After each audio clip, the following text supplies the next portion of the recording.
Uy, ang lambot nito at ang bango at may halo itong gulay. At alam niyo ba na ito'y mabintang-mabinta dito sa aking bakery, kaya kayo rin ay subukan niyo din ito. Kaya tara na, gawa na po tayo.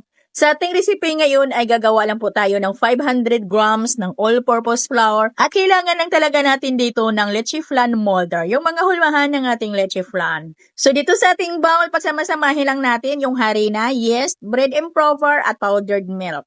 At isang pirasong itlog at asukal, asin at vanilla extract. At gagamit lang ako dito ng tubig at pwede din gamitin natin dito ay evaporated milk. At siguraduhin lang natin na natunaw na natin yung asukal at asin bago natin basain dito yung ating harina at nang sa ganun ay hindi magaspang yung ating dough kasi doon natin ito idaan sa ating dough roller machine. At gagamit lang ako dito ng BOS or yung butter oil substitute ng Achievers. Kung hindi pa kayo nito nakasubok mga palangga, subukan nyo ito. Yung ating dough dito ay napakabango at napakalambot. At pakinisin ko lang dito sa ating dough roller machine yung ating dough. At putulin ko lang ito sa 20 grams. At pagkatapos ko yung putulin lahat ay agad ko naman huyang pahabain or figurahin ng pahaba. At pagkatapos ay agad ko naman itong i-form ng palumpit. Madali lang naman itong i-forma, tingnan nyo lang yung aking gagawin. Ang pagforma daan mga gamurara kag gasalapin sa imuhang buhok.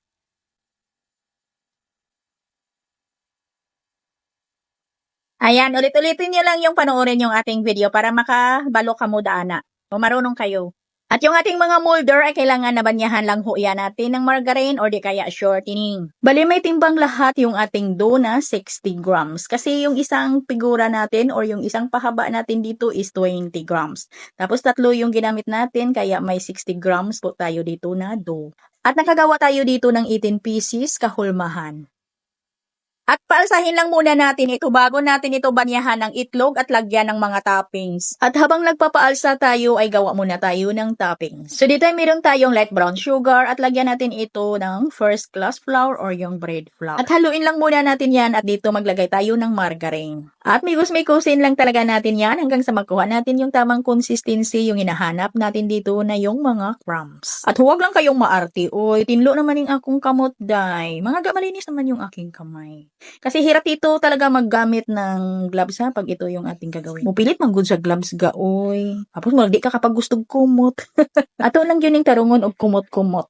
Ito na mga ga-okay na ito. At pag umalsa na yung ating dough, ay banyahan muna natin ito ng itlog bago natin ito isalang. Sa puntong ito ay nakapagpainit na po tayo ng ating oven. At ito yung ating mga toppings. May carrots lang ako dito na hiniwa ko lang yan ng mga maliliit lang talaga. At yung ating spring onions, yung sibuyas dahon.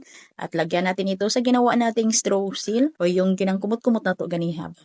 At para pang dagdag design dito mga ga ay gagamit lang tayo ng mayonnaise.